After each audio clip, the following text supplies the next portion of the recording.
Ha! What's up, everybody? What's going on, everybody? Welcome to the latest edition of the Stephen A. Smith Show. Happy New Year, and welcome back to the Stephen A. Smith Show. Coming at you at the very least 3 times a week over the digital airwaves of YouTube. I'm here on the road in some glorious studio located inside Los Angeles, California. As always, I want to take a moment to acknowledge my appreciation for all of y'all and the support you've been giving me. In 9 months, I'm over 445,000 subscribers. Just continue to like and follow the Stephen A. Smith Show by clicking the bell to get notified of all of our new content right here on the Stephen A. Smith Show channel right here on YouTube.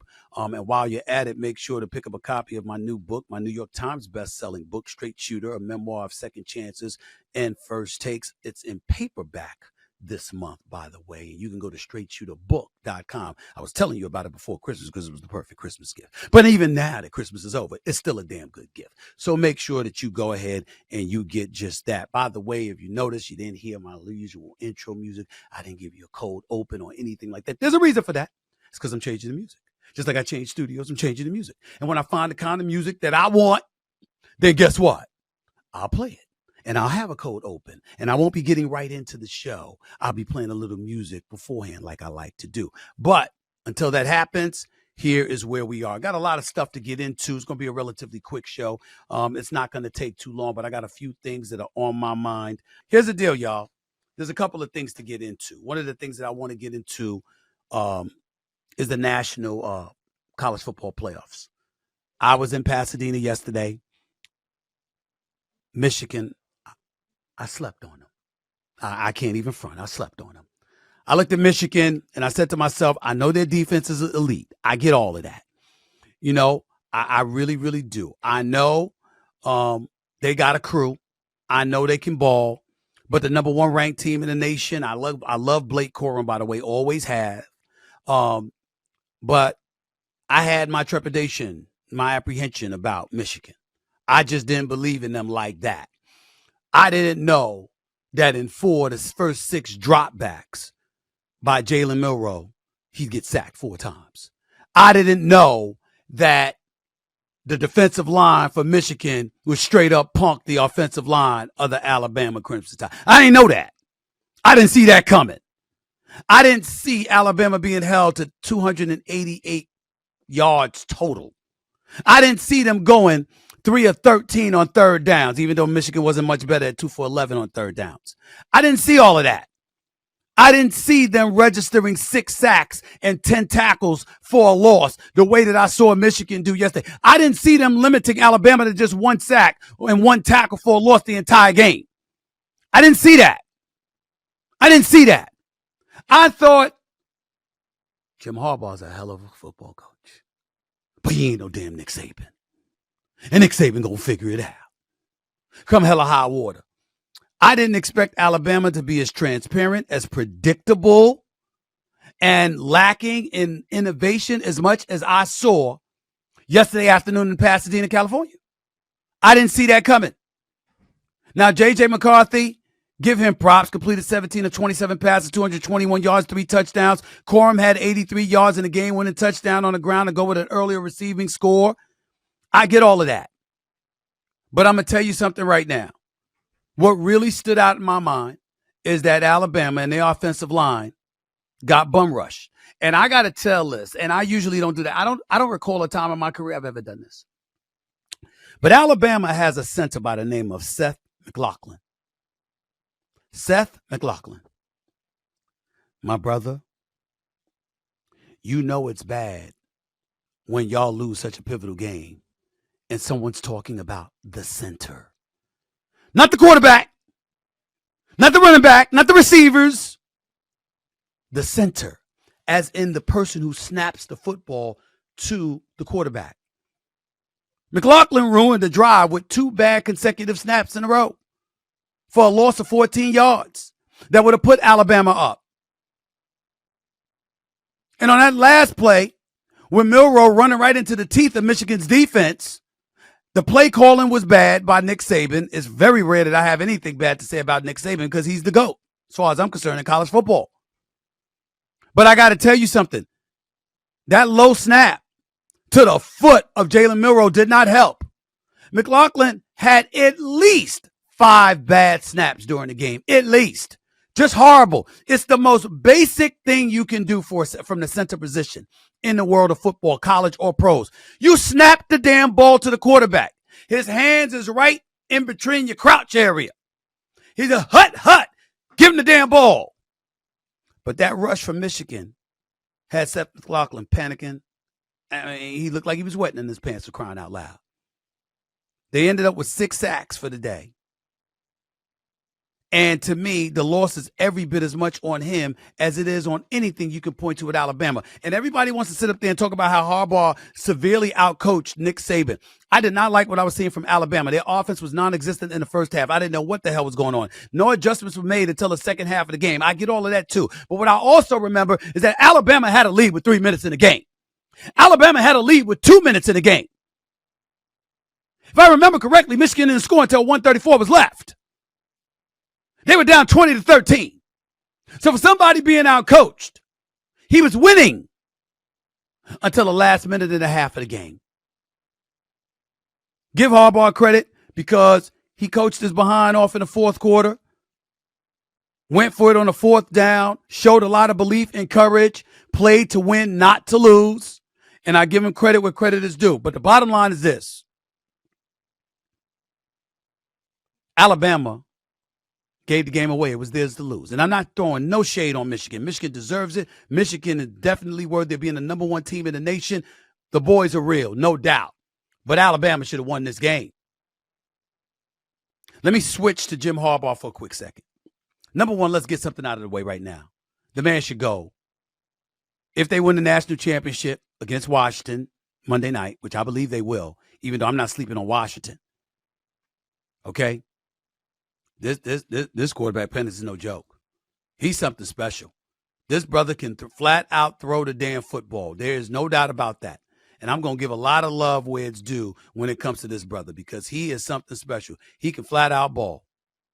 I can't deny it. Penix can ball. And his receivers, Dunzy, Polk, McMillan, these brothers can score. I'm worried about their running back, Dylan Johnson, who got hurt. I'm worried about him. I'll admit that.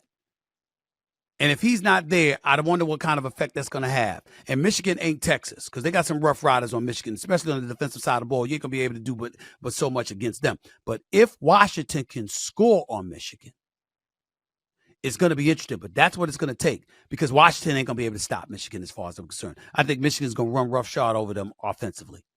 They're going to need to put up some points to win this championship. And I don't know if they're going to be able to do enough against Harbaugh and Michigan. Again, back to Harbaugh.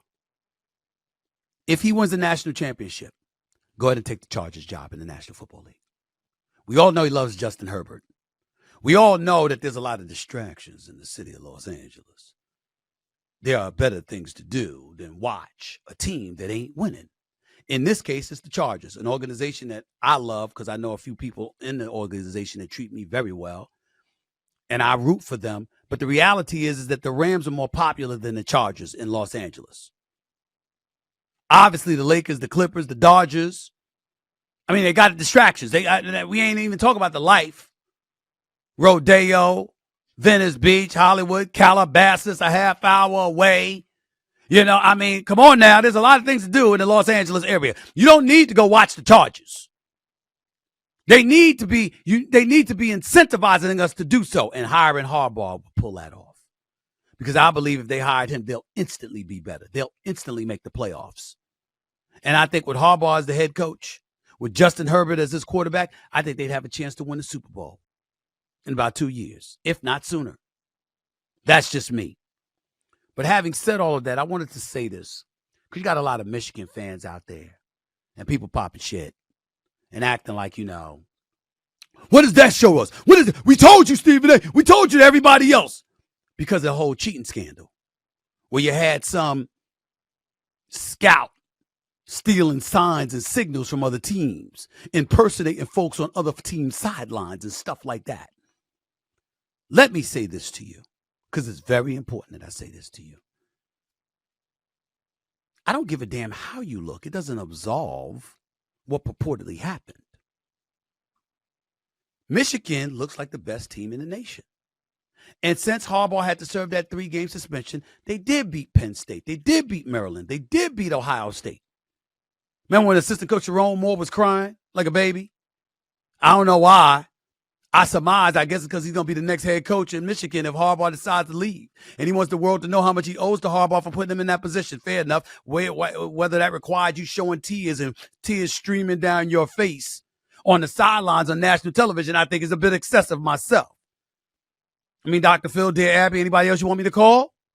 But nevertheless, bottom line is he clearly deserves to be the next head coach if Harbaugh leaves and goes to the NFL, which he probably will with the NCAA lurking down his back. But it doesn't absolve. No matter how good Michigan looks, it doesn't negate the story that took place. I'm not saying you cheated. What I'm saying is what I said weeks ago. If there was an open investigation into whether or not you have cheated, you do not deserve to participate in the college football playoffs. Now, it turns out that the investigation, at least in the Big Ten's eyes, was certainly closed because they suspended Jim Harbaugh and just moved on. And they preceded whatever movement was going to come down the pike from the NCAA. But bottom line is, if you cheated, you cheated. If I rob a store and I get away with it, it don't mean I'm not a criminal. I still robbed. And that's what Michigan has to accept. That still doesn't mean you're not the best team in the country. You are. It looks like that. And if you win the national championship, you will have deserved it. But you know what else it could mean? What the hell you needed an advantage for? That's what else it could mean. Let me move on. I'm going to go to an NBA item before I get back to the NFL. And that NBA item is going to be the New York Knicks.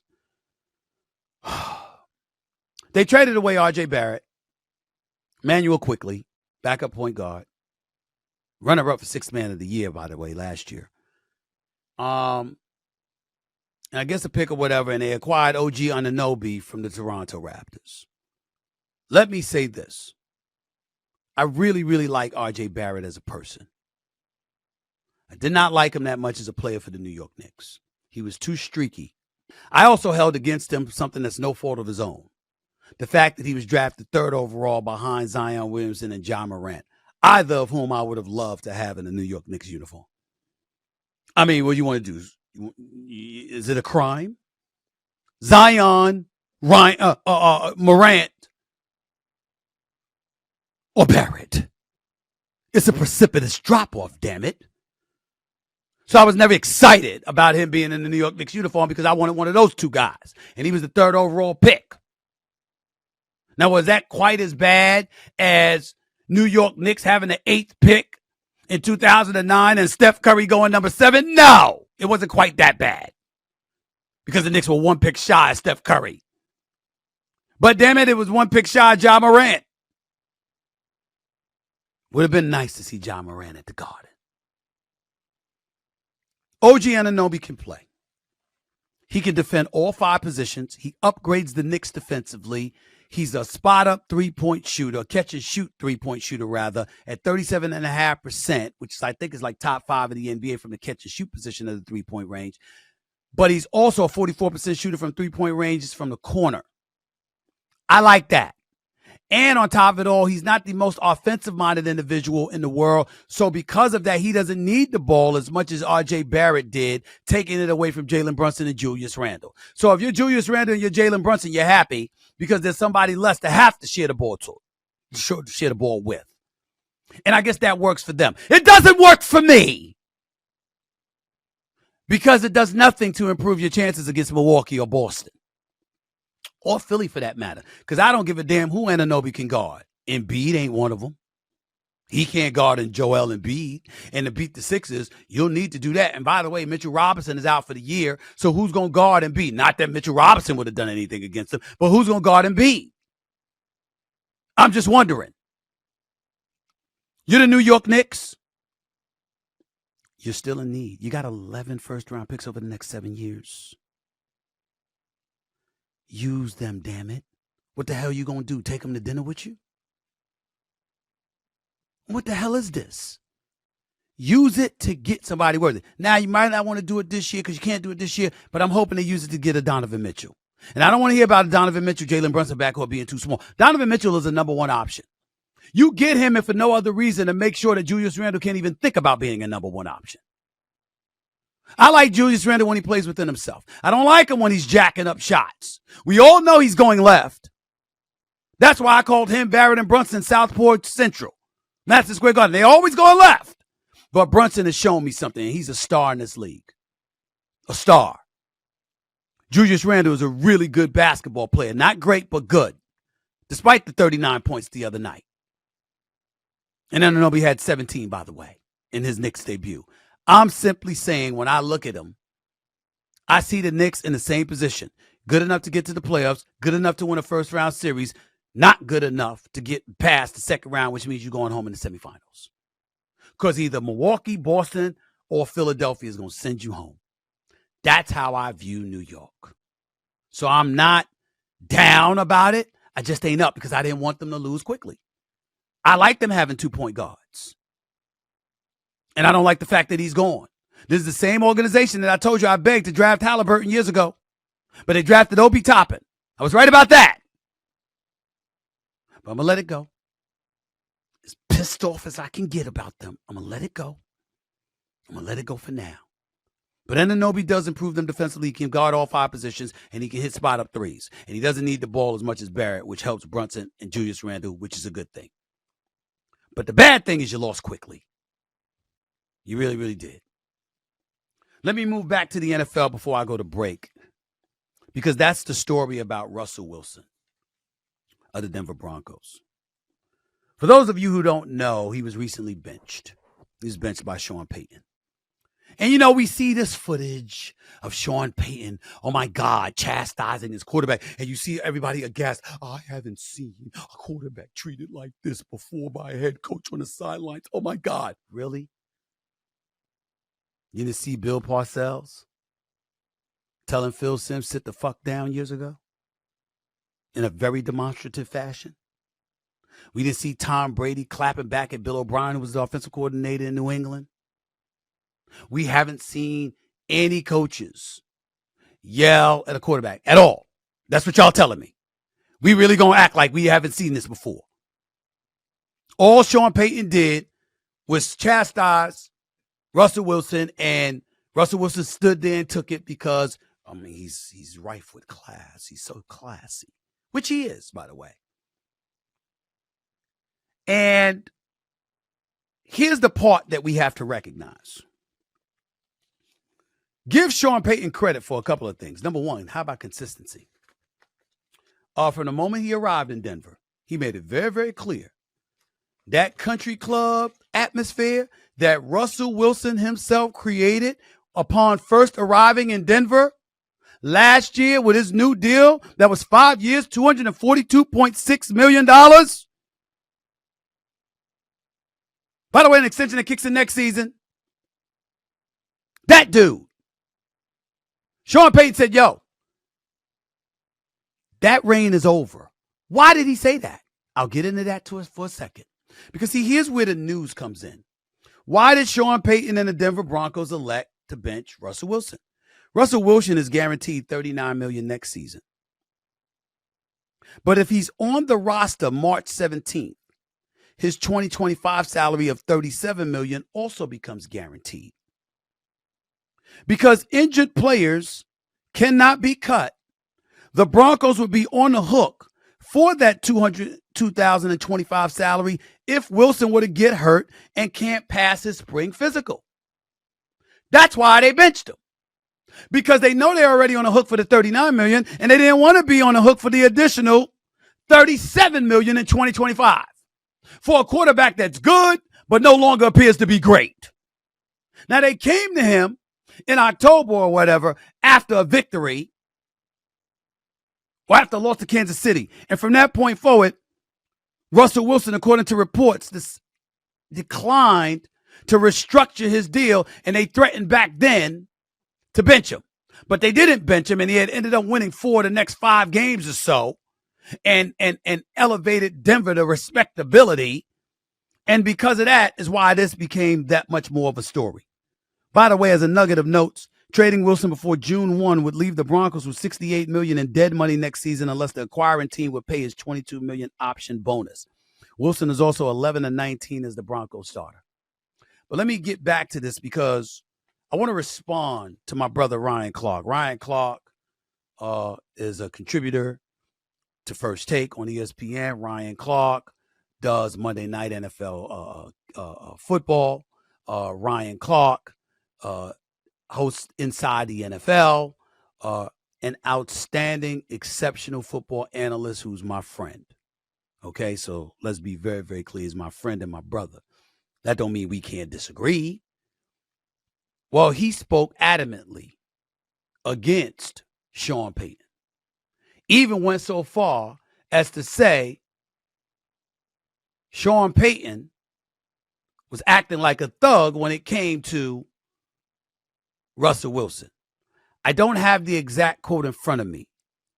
In case I don't, here it is. His behavior as a head coach as it pertains to that quarterback is unacceptable. And if it was anybody other than Sean Payton, right, we would be pointing that out. Right. But tell me why. Right. Like, what has Sean Payton done that is so exceedingly great? He is above treating people with professionalism and respect. He won one the last time I checked. Sure. One. He's been to one the last time I checked. He's had losing seasons. His behavior as the head coach got him suspended for a year. Yeah. Like, you ain't no Boy Scout. Right. So how do you get to treat people like crap because you don't like certain things about their personality? When all Russell Wilson has done is shown professionalism. I'm going to tell you what I would have did. Call my representation early in the year and tell me you want me to change my contract. Adam Schefter know everything. He ain't know that till now. Right. Because Russell Wilson's professionalism, along with his representatives, didn't want to make that an excuse. And that man went out and played his butt off for this team. And got him back into the picture. Yes. If indeed that's what he meant, that's hyperbole. Ryan Clark is a rough rider. He's a real one.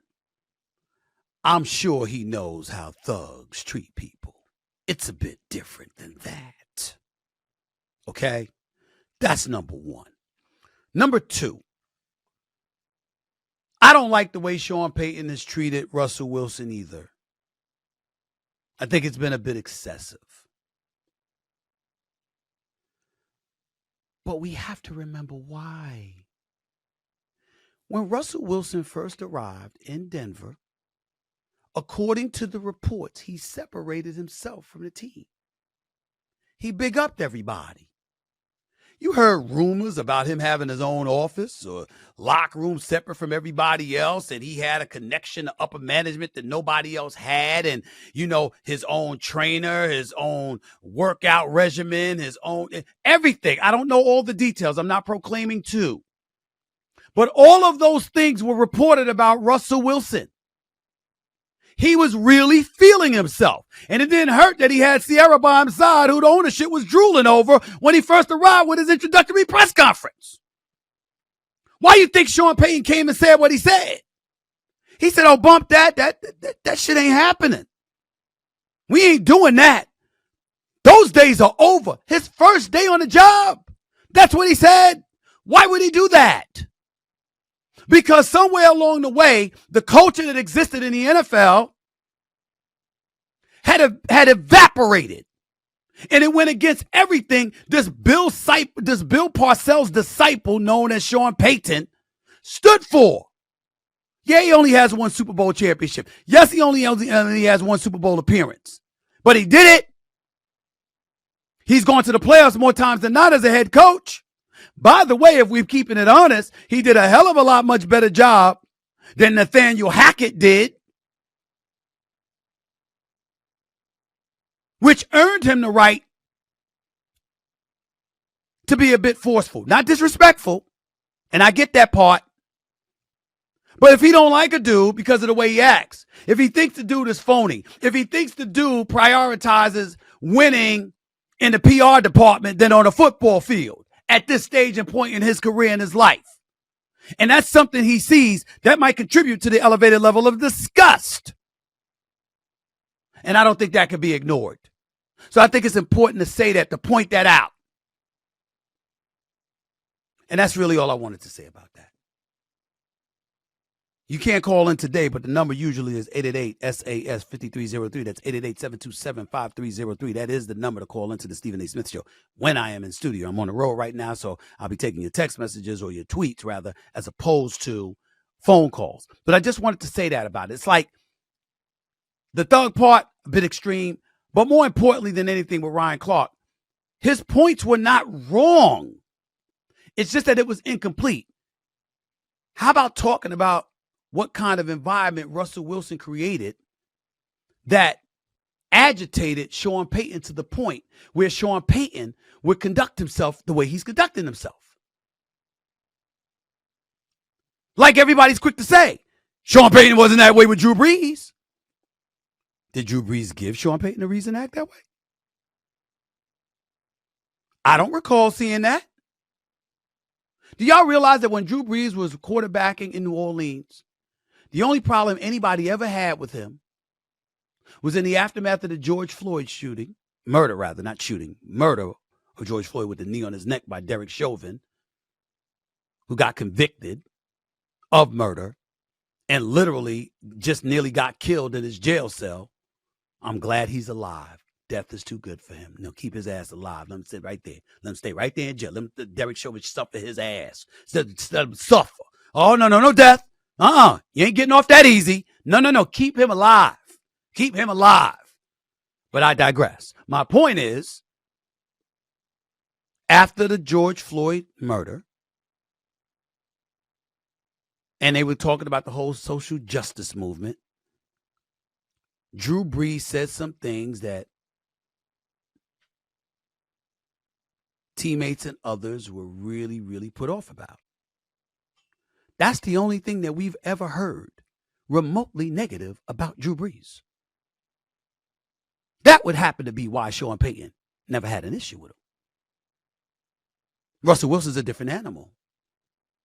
Legion of Boom and that era anyway of Seattle Seahawks taught us that. I just thought it would have been good for Ryan Clark to mention that part. But he's not wrong.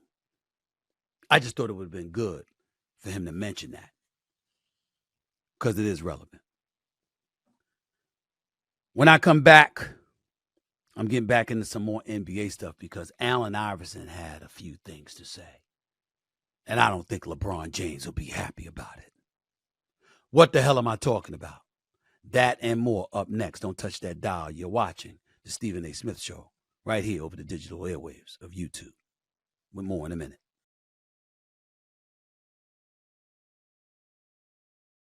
Welcome back to the Stephen A. Smith Show right here over the digital airways of YouTube. Again, thanks to all of you for the support that you've given me. We are in the new year 2024, my first show for 2024, and I've got 445,000 plus subscribers in the first 9 months. Can't thank y'all enough for the love and support.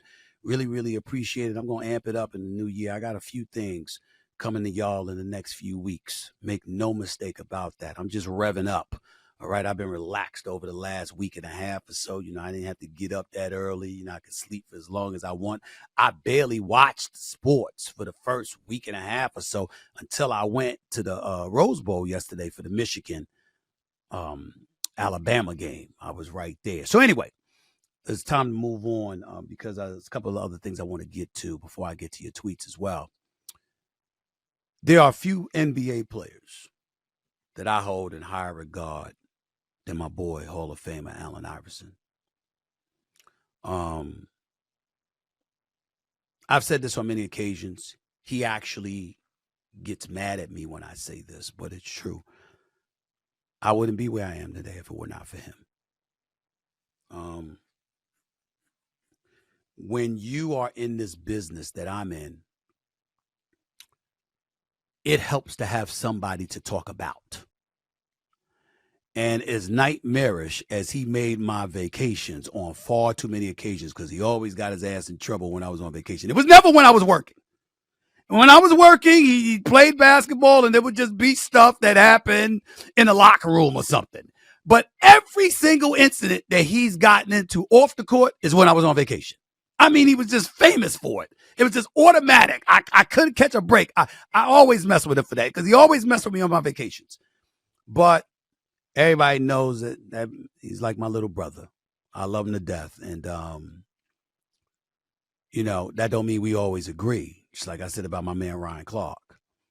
And Allen Iverson opened his mouth and, dare I say, said something that was blasphemous. Blasphemous.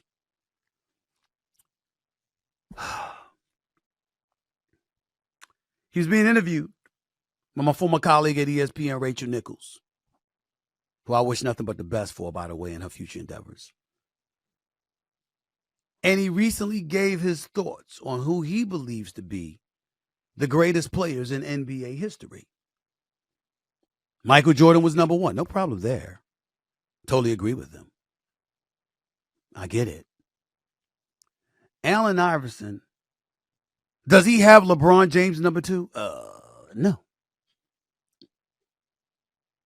Does he have Kareem Abdul-Jabbar, a 19-time All-Star, 6-time champion, a 6-time MVP? Does he have him as number two? No. Who does Allen Iverson have as number two all time in NBA history? It's Kobe Bryant. Ladies and gentlemen, Kobe and I did not have the kind of relationship that Allen Iverson and I have. It was pretty damn close. For a media member, if you knew some of the conversations that Kobe Bryant and I shared with one another, you'd realize we were friends. That was my man. I miss him every day. I love him to death. And I'm so sad every time his name comes up because I'm reminded of the fact that he's gone. Gone but never forgotten.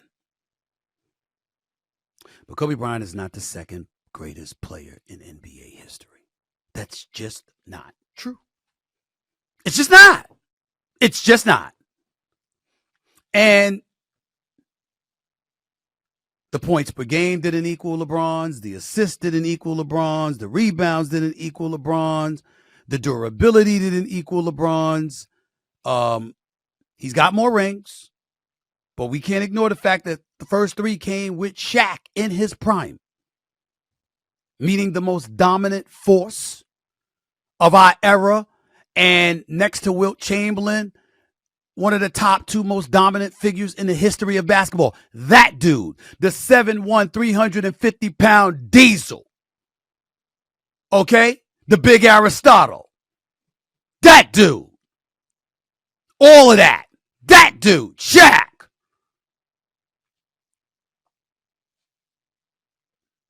Three of Kobe's rings came with Shaq. Now, Shaq didn't win without him.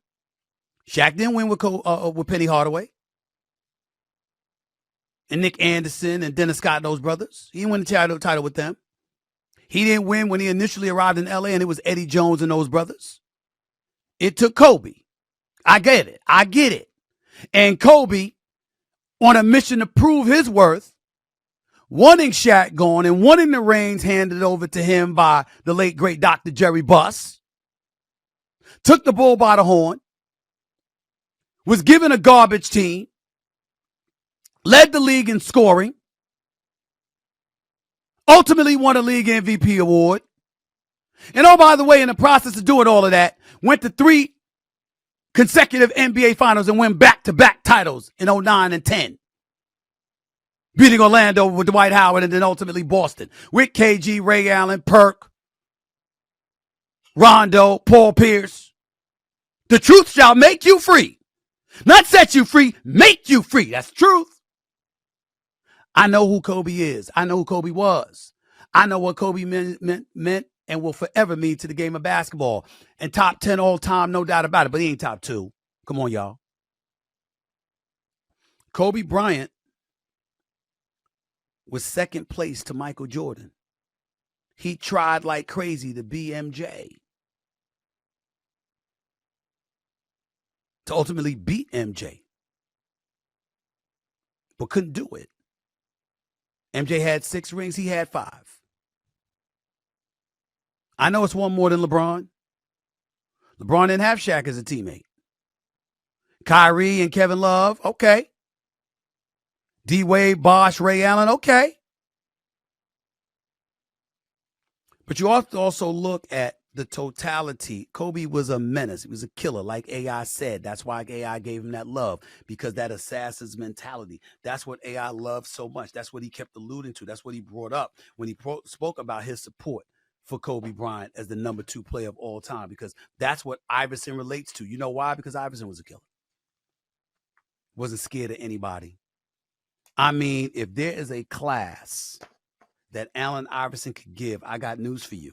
It is not just in crossover dribbling. It's in courage. This brother was scared of nothing. Land of giants, he was coming for you. That was AI. And his quote during the sit down with Rachel Nichols, he says, I've never seen anybody as competitive as him, as in Kobe, but Mike. You know, when people talk about the best players in the world, I say Mike, and then I say Kobe, and then everybody else. Because Iverson is talking about that killer instinct.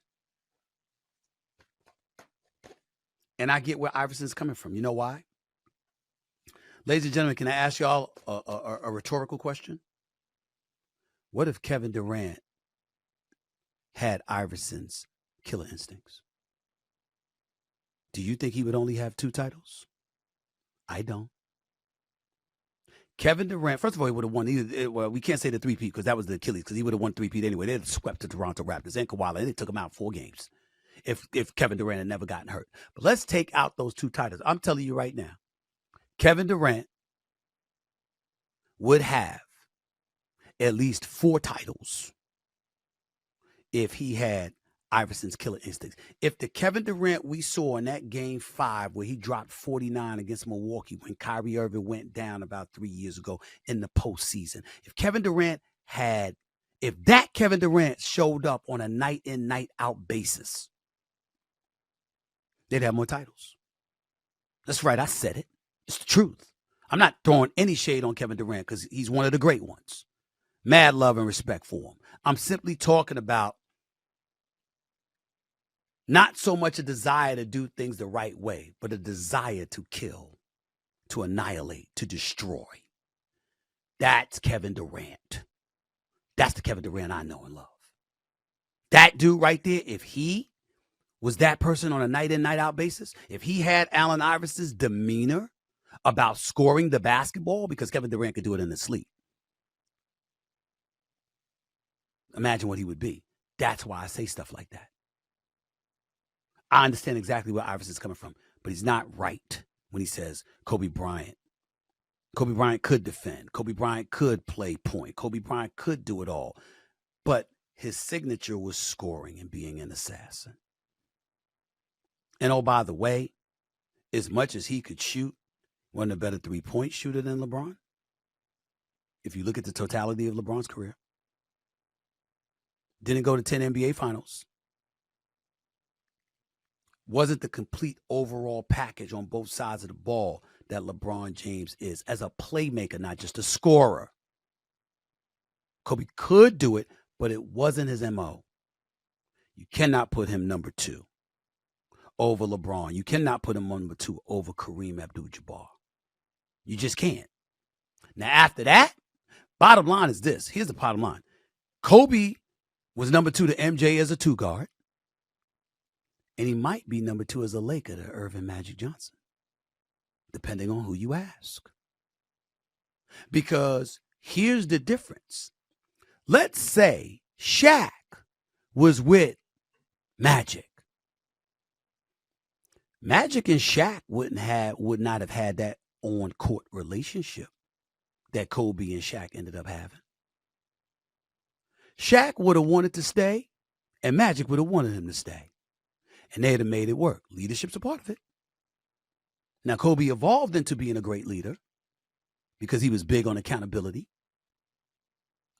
But let's pump the brakes now. When we call him number 2 all time.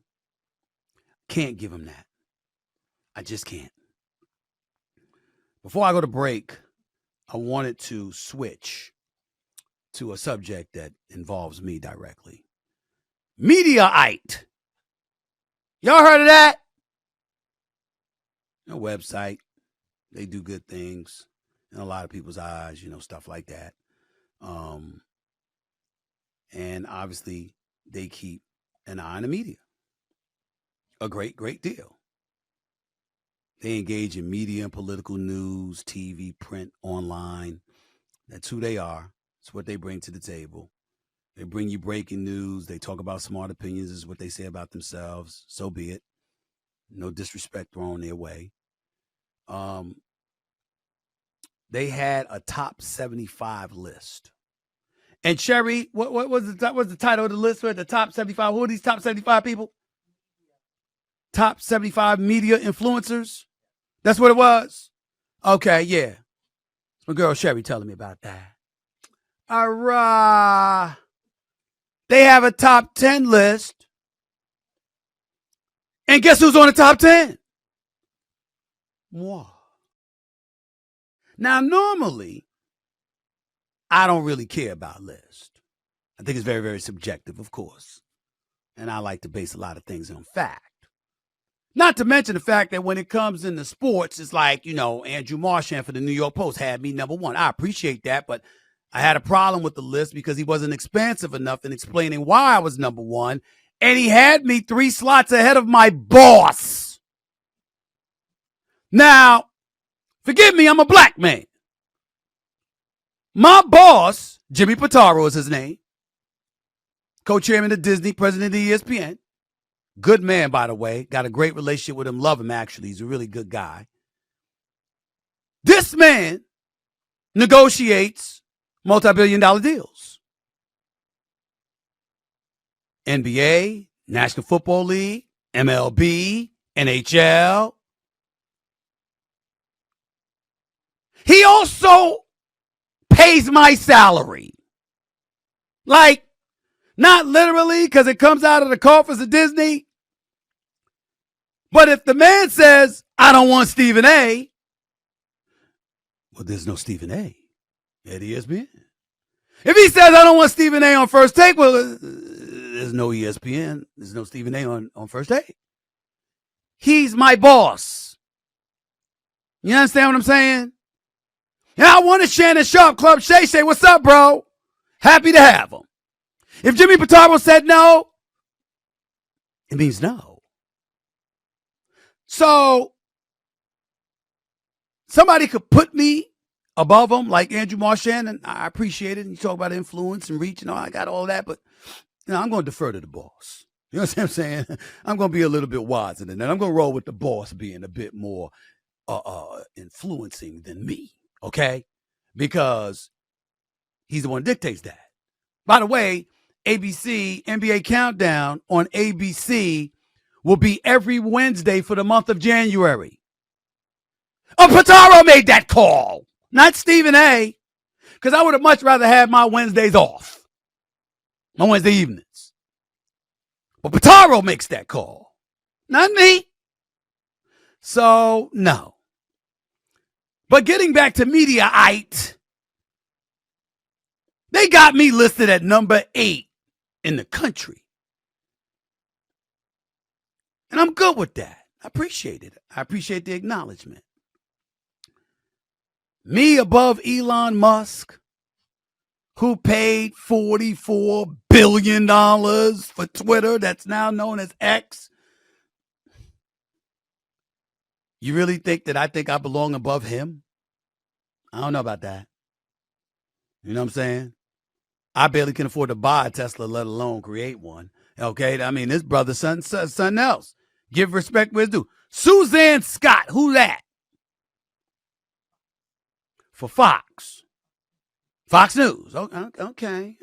I mean, I'm sure she's very, very gifted, but, okay, all right.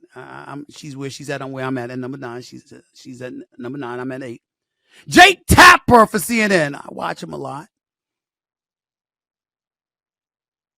But I think I deserve to be higher. I think he's on the list. He deserved to be on the list, but I think I deserve to be high. I don't know. Bill Maher can't do that. I love Bill Maher.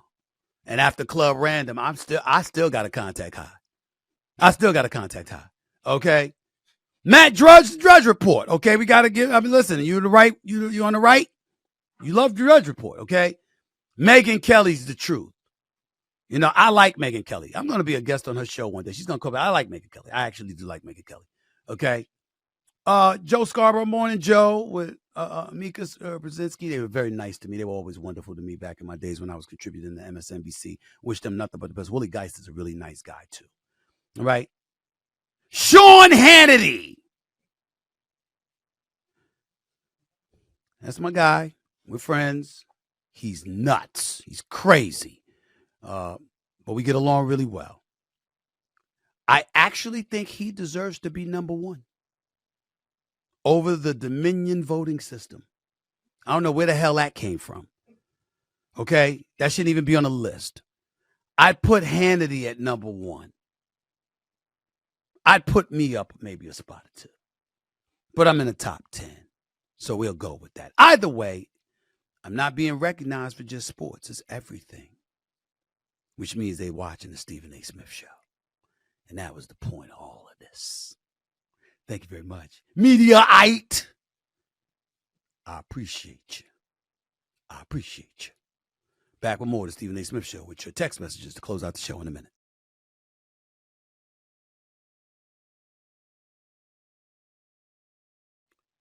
Welcome back to the Stephen A. Smith Show right here over the digital airways of YouTube, coming at you at the very least every Monday, Wednesday, and Friday.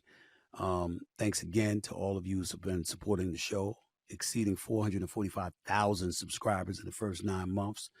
The climb will continue to take place. I haven't taken one step back, just marching forward, thanks to my team, my writers, my editors, my producers, and everybody in between. Can't do it without any of y'all. Thank y'all so much for all the help and assistance you give me. I've got 2 of my peoples here with me, but I won't mention them because, I mean, they're here. And then if I mention them and not everybody, then people might get sensitive. You know how teams get. You know how teams get. People get sensitive. Okay, people get sensitive. But anyway, I'm going to get to the call or to the text, the tweets in just a second. But I wanted to point out this stuff because I'm here in California right now. And the state of California has enacted a new law making it illegal for law enforcement to ask, do you know why I stopped you?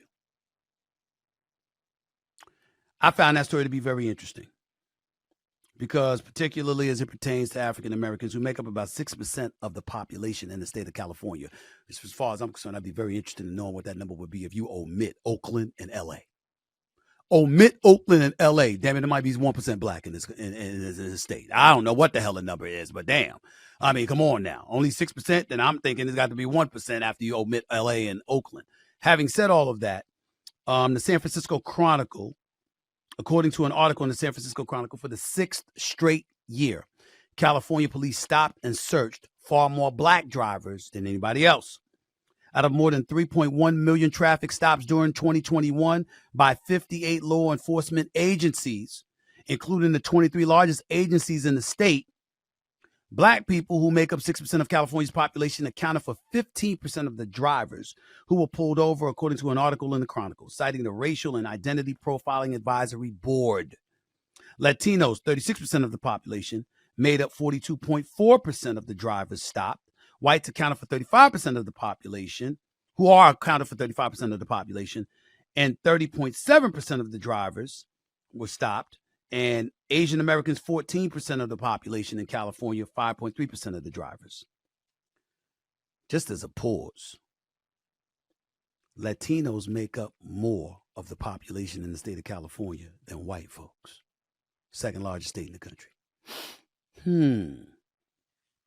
So much for wondering why so many people are scared of the immigration stuff going on.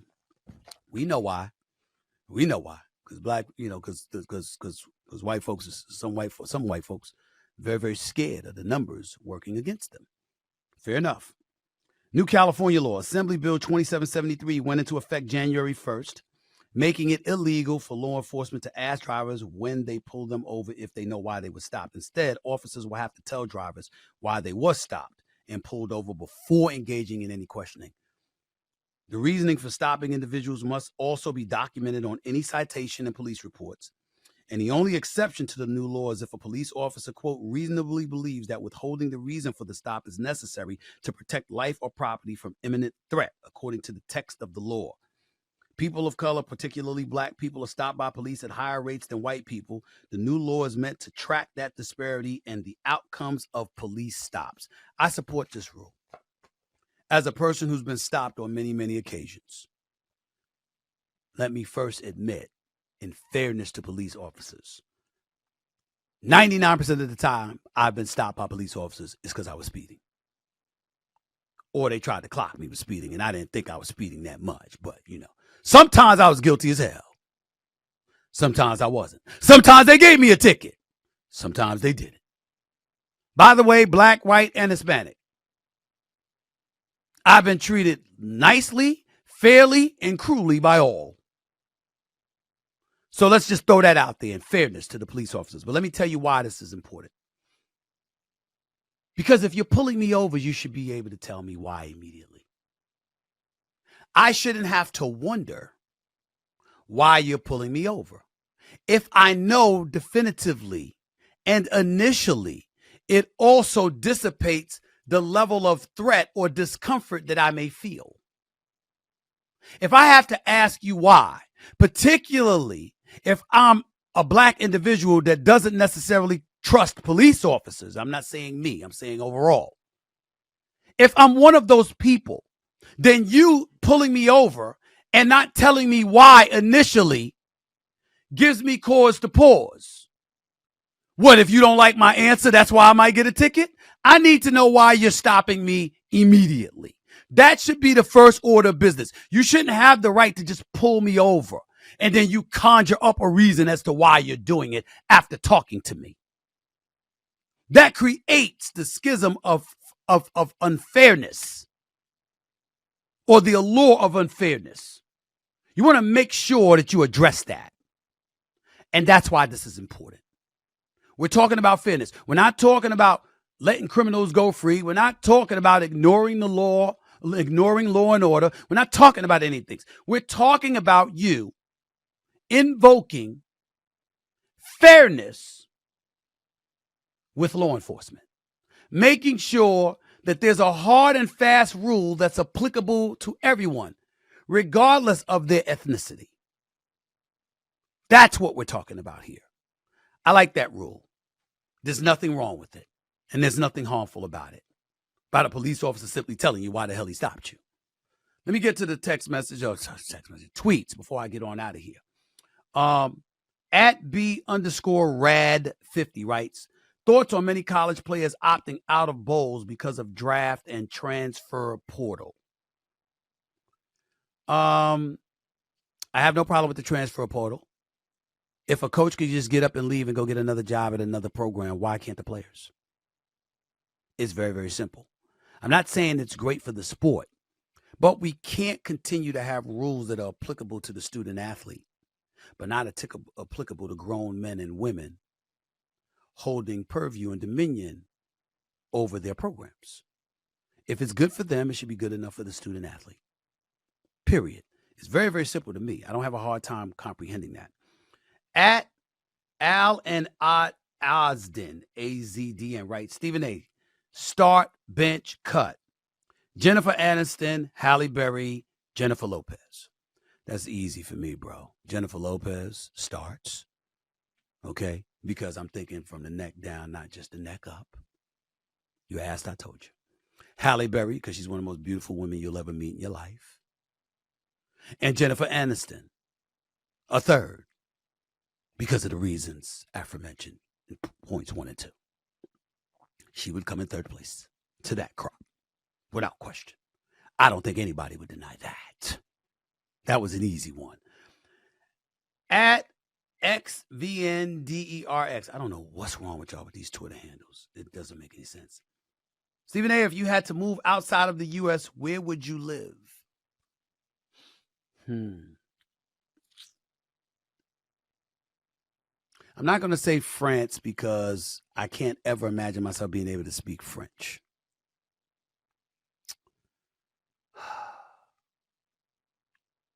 The islands are a possibility because I love the islands. But if I had to pick any place, it might be Italy. Might be Italy. I mean, again, I don't speak Italian either, but I'm just saying, when I think about Rome, Venice, stuff like that, either that or Spain. Spain, I'd probably say Spain more than Italy. Spain. I don't know whether it would be Morocco or someplace else, but it would be something along those lines. Something kind of exotic, like real fly, it would be something along those lines. That's what I would require, me personally. But I really don't know because I never thought about it because I'm not one of those people who's comfortable being any place else than what I'm familiar with often. I don't mind quick trips here and there, but I like to be in familiar territory. That's just me. Big Baby Jonathan. That's what, at Big Baby Jonathan, right? What is your New Year's resolution? I was joking around on First Take about how I'm not taking any more mess from anybody else. But to be quite honest with you, my New Year's resolution it's not one-dimensional. It's twofold. As great as a father as I'm told I am, I want to be better. I need to be better. I work so much. I'm not satisfied with the amount of time that I'm giving my daughters, even though I see them all the time. I need to give more, especially since they're teenagers and in a few years before I know it, they'll be in college. That's number one. Number two is for this podcast / show to explode. This is mine. I own it. I'm not talking money. And people ask me questions all the time. Me and ESPN, me and this, me and that, man. I'm good with ESPN. I got great bosses. Okay? I'm not worried about anything involving them. It's really about me and what I want and where my passion lies. I love doing First Take. Love it. I hate waking up early, but I love doing it. I love being a part of the sports fabric. But I really have a strong desire to build my own. And this is mine. And so on a professional level, there is no greater priority that I have than continuing to build this show and making sure to ensure that this show materializes into something grander per se, something bigger, and something that's considered one of the best in the nation, if not the world. And I aim to pull it off. My New Year's resolution would be, just as it is a commitment to my daughters, which I'm always committed to, by the way, because no one's more important than them, is to have a commitment to this show. And then there's another personal thing, me personally, but I won't reveal that to y'all just yet. But there's something else that might happen this year. Who knows? I won't say. But it's personal. It's not professional. Let's move on. That's it. The last question was dumb.